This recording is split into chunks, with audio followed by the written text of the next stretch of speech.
During a live reality show, the director asked me to call an ex. I pulled up my block list. Which one? As a D-list star known for flings, the chat exploded with hate. The most famous one. I pretended to think, who's bigger, Jude Cole or Ross Downey? The chat went silent. The guests froze. Jude is an Oscar-winning actor. Ross is a Grammy-sweeping singer. Linking them to me seemed absurd. The host forced a laugh. You're joking, right? The chat raged. How dare you say his name? If Jude ever noticed you, I'd eat my shoe. Ross has nothing to do with you. She's just clout chasing. I don't joke. So, I repeated, who's bigger? The chat fell silent once more. Then, all hell broke loose. Our boy is obviously the biggest star. Ross was front row at the last awards gala. You tell me who's bigger? That was only because some second-rate singer stole Jude's seat. The organizers even issued a public apology. For your information, Ross Downey is the nation's top artist. Scalp tickets for the seats outside his concerts go for 20 grand. Think about it. Oh please. Also for your information, a single free ticket to one of Jude's fan meets was resold for an insane price.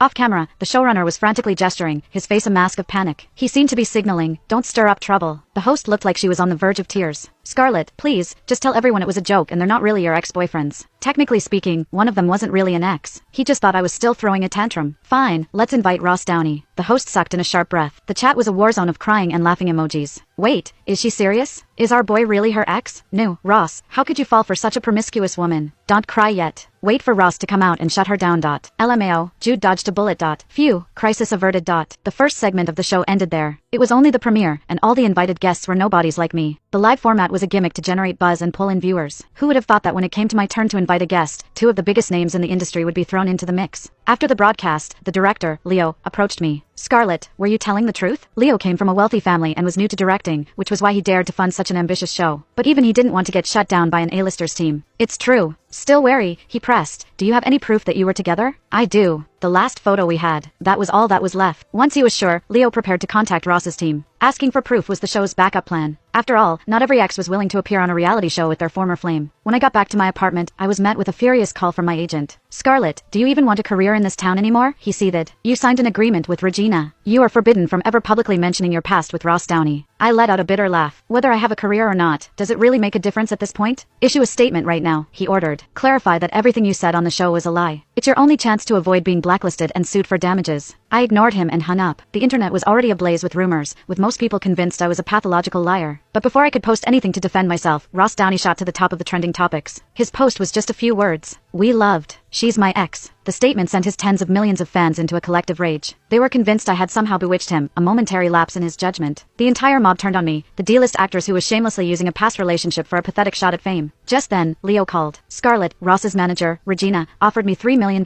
he said. She wants me